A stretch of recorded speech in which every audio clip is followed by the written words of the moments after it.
বন্ধুরা, ঘুরতে ঘুরতে আজ চলে এসেছি মুক্তিযুদ্ধের স্মৃতি বিজড়িত সেই স্থান যেখান থেকে শুরু হয়েছিল বাংলাদেশের স্বাধীনতার ইতিহাস। মেহেরপুর মুজিবনগর। মেহেরপুর জেলা হতে 14 কিলোমিটার দক্ষিণে এই মুজিবনগর। আমি যে সময়টিতে এখানে এসেছি সে সময় দেশের ভাইরাসজনিত কারণে সকল উন্মুক্ত দর্শনীয় স্থানসমূহে বহিরাগত প্রবেশের উপর নিষেধাজ্ঞা আরোপ করা হয়েছে। যাই হোক, বিশেষ পন্থায় একটি পাস নিয়ে ঢুকে পড়ি।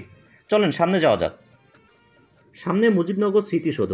যেতে যেতে মুজিবনগর সম্বন্ধে একটু বলি। 1971 সালে মুক্তিযুদ্ধের প্রারম্ভে গণপ্রজাতন্ত্রী বাংলাদেশের প্রবাসী সরকার কুষ্টিয়া জেলার মেহেরপুর মহকুমার বৈদ্যনাথতলা গ্রামে 17 এপ্রিল শপথ গ্রহণ করে। বঙ্গবন্ধু শেখ মুজিবুর রহমান নামে বৈদ্যনাথতলা গ্রামের নামকরণ করা হয় মুজিবনগর। মুজিবনগর সরকারের শপথ গ্রহণের স্থানকে স্মরণীয় করে রাখার জন্য পরবর্তী সময়ে সেখানে নির্মিত হয় একটি স্মৃতিসৌধ।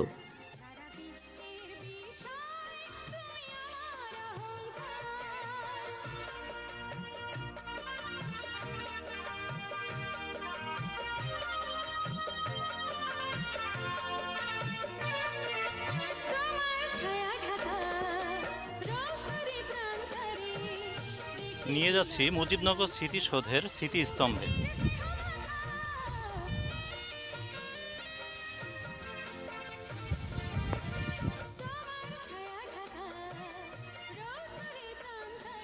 বেদিতে আরোহণের সোপান 9টি ধাপে বিভক্ত। সোপানের এই 9টি ধাপ 9 মাসে মুক্তিযুদ্ধের অগ্রগতির প্রতীক।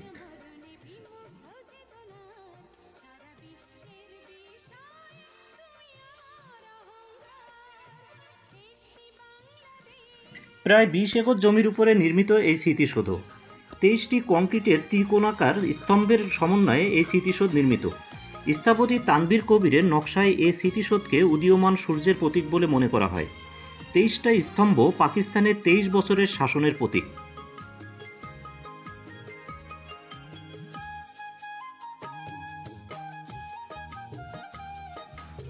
মুজিবনগর সরকারের শপথ গ্রহণের স্থানটি লাল সিরামিকের ইট দ্বারা আয়তক্ষেত্রে চিহ্নিত করা হয়েছে।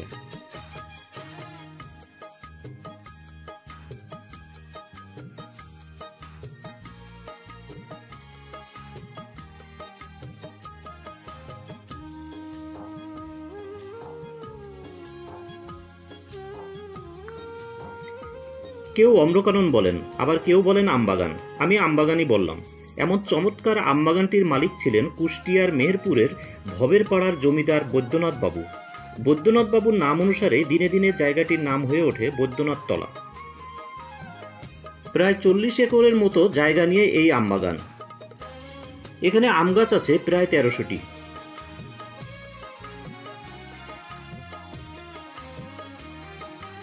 একটু সামনে আগালেই মুজিবনগর কমপ্লেক্স।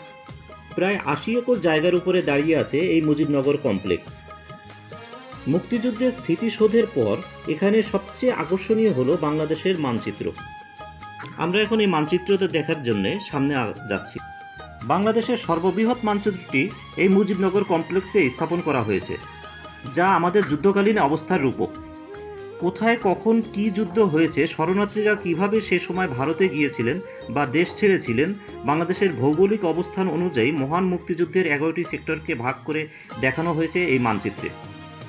মানচিত্রটি ভালো করে দেখার জন্য উত্তর এবং দক্ষিণ কোণে 2টি উঁচু মিম্বর বা টাওয়ার স্থাপন করা হয়েছে, যেখান থেকে এই মানচিত্রটি খুব সুন্দরভাবে দেখা যায়।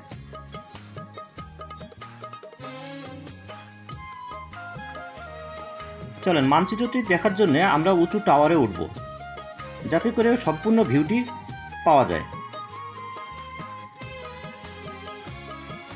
আমি আছি এই পর্যায়ে মানচিত্রের ঠিক উপর পর্যায়ে, উত্তর পাশ, যেখান থেকে মানচিত্রটির ভিউটা অতটা সুন্দর বোঝা যাচ্ছে না। মানচিত্রটির ভিউটা পুরো পাওয়ার জন্য আমাদেরকে উপরে উঠতে হবে, এবং দূরের যে টাওয়ারটি দেখা যাচ্ছে উঁচু চূড়া, ওখানে উঠলে মানচিত্রটির সম্পূর্ণ ভিউটা আমরা ভালোভাবে দেখতে পারবো।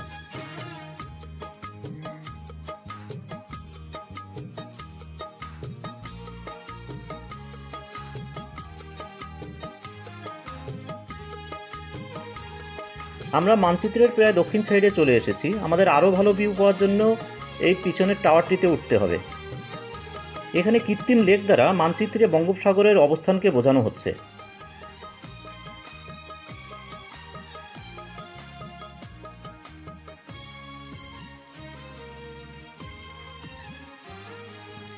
আমরা টাওয়ারের প্রায় উপরে চলে আসছি, যদিও আরও একটি স্টেপ বাকি আছে। আমি উপরের স্টেপে উঠবো না, আমি তার নিচের স্টেপ থেকে বিস্তীর্ণ এলাকা দেখার চেষ্টা করছি।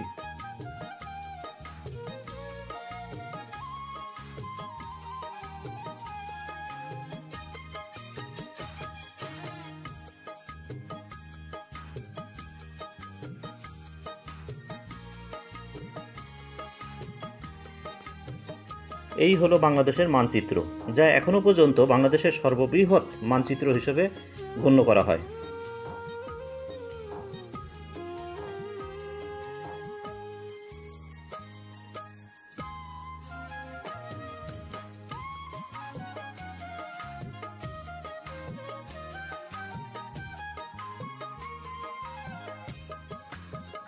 এখানে 11টি সেক্টরে ভাগ করে দেখানো হয়েছে কোন এলাকায় যুদ্ধ হয়েছে, শরণার্থীরা কিভাবে ভারত গিয়েছিলেন বা দেশ ছেড়েছিলেন, বাংলাদেশের ভৌগোলিক অবস্থান ইত্যাদি।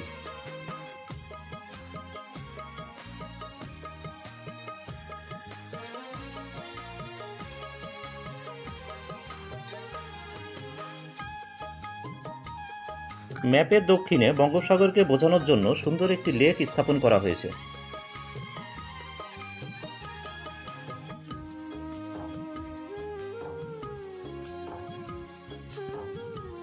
কমপ্লেক্সের আরেক উল্লেখযোগ্য বিষয় কিছু ভাস্কর্য।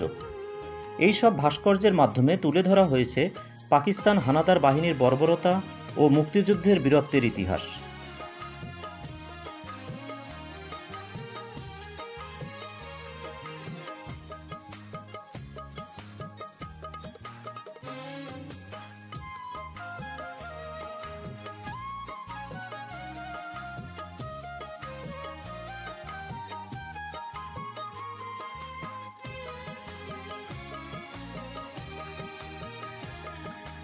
ভাস্কর্যগুলোর মধ্যে উল্লেখযোগ্য বঙ্গবন্ধুর 7ই মার্চের ভাষণ, ঐতিহাসিক তেলিয়াপাড়া সম্মেলন, মুজিবনগর সরকারের শপথ গ্রহণ অনুষ্ঠান, পাক হানাদার বাহিনীর আত্মসমর্পণ, রাজাকার আলবদর আল শামসের সহযোগিতায় বাঙালি নারী পুরুষের উপর পাক হানাদার বাহিনীর নির্যাতন সহ খেতাবপ্রাপ্ত মুক্তিযোদ্ধাদের প্রায় 400 বিভিন্ন ভাস্কর্যের মাধ্যমে তুলে ধরা হয়েছে।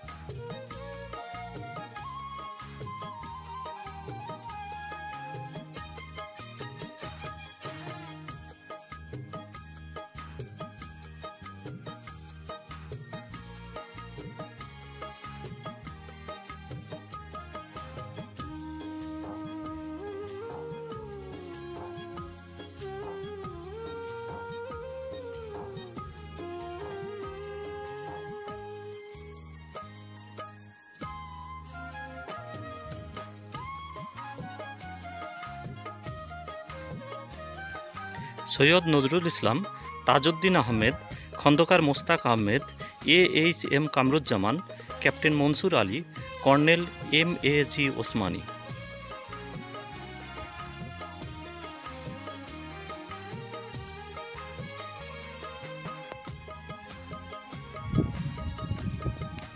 বঙ্গবন্ধু শেখ মুজিবুর রহমানের ঐতিহাসিক 7ই মার্চের ভাষণ।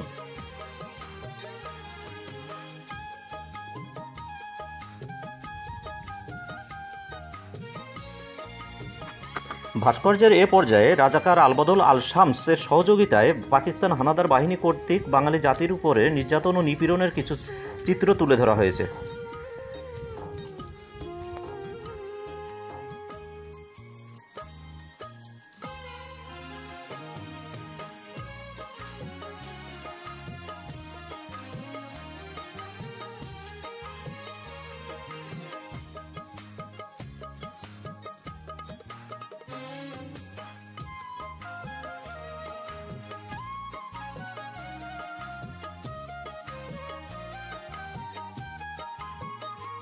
ঐতিহাসিক 6 দফা ইতিহাসের নিদর্শন স্বরূপ গড়ে তোলা হয়েছে 6 ধাপের গোলাপ বাগান। বন্ধুরা, সর্বশেষ আমি আপনাদেরকে জানাতে চাচ্ছি যে কিভাবে আপনি এই মুজিবনগর যাবেন। ঢাকা হতে শ্যামলী, কল্যাণপুর বা গাবতলী হতে জেআর পরিবহন, মেহেরপুর ডিলাক্স বা চুয়াডাঙ্গা ডিলাক্স বা শ্যামলী পরিবহনে সরাসরি মেহেরপুর বা মুজিবনগরে যাওয়া যায়। ভাড়া পড়বে 350 থেকে 550 টাকা। নিজস্ব পরিবহন নিয়ে গেলে পাটুরিয়া ফেরি পারভারে ঝাঁকি এড়িয়ে বঙ্গবন্ধু সেতু পার হয়ে সিরাজগঞ্জ, নাটোর, পাবনা অতিক্রম করে লালনশাহ সেতু বা পাকশি সেতু পেরিয়ে মেহেরপুর যাওয়া যায় খুব সহজে। যোগাযোগ ব্যবস্থা খুবই ভালো। তথ্যবহুল দেশ ও জনপদের খবর জানতে এই চ্যানেলটি সাবস্ক্রাইব করে রাখুন। দেখা হবে পরবর্তী কোনো এপিসোডে। আজ এ পর্যন্তই।